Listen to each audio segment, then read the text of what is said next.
It's an announcement that has quickly traveled around the world as Africa now seeks a leadership role in trying to find a path towards peace in Ukraine. My discussions with the two leaders demonstrated that they are both ready to receive the African leaders and to have a discussion on how this conflict can be brought to an end. Whether that will succeed or not is going to depend on the discussions that will be held. The UN welcoming the initiative, but within the prescripts of international law. The Secretary-General did receive a phone call from President Ramaphosa late yesterday afternoon while he was in Jamaica. I think, as we've said before, we are in favor of any initiative that could lead us to a peace in line with the Charter, in line with international law, and in line with General Assembly resolutions. This is not the first time non-Western states have taken an interest in peacemaking in Ukraine. First was an initiative by Mexico last September, which proposed a mediation committee that included the Prime Minister of India, Pope Francis, and the UN Secretary-General.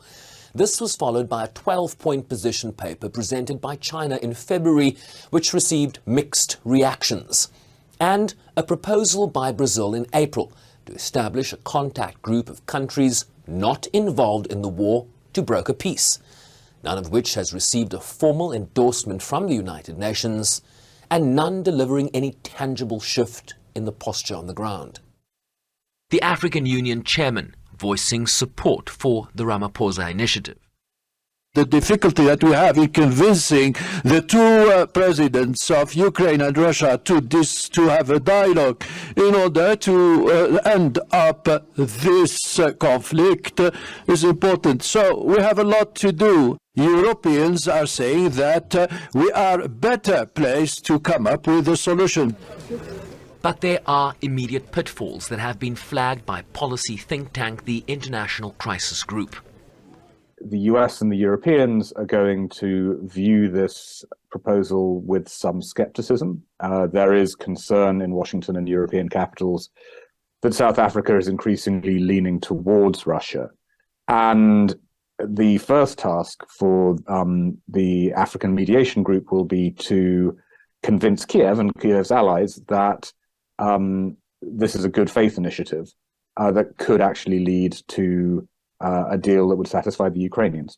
I think first and foremost, it's necessary to convince both sides that this group of African statesmen will actually take everyone's interests into account.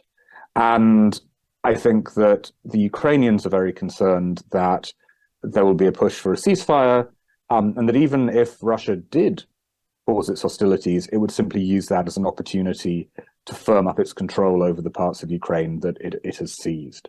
So it's important that the African mediators come saying that, that they're not just going to freeze Russia's gains in place, because if that is what the Ukrainians suspect, then they are not going to take this initiative very seriously.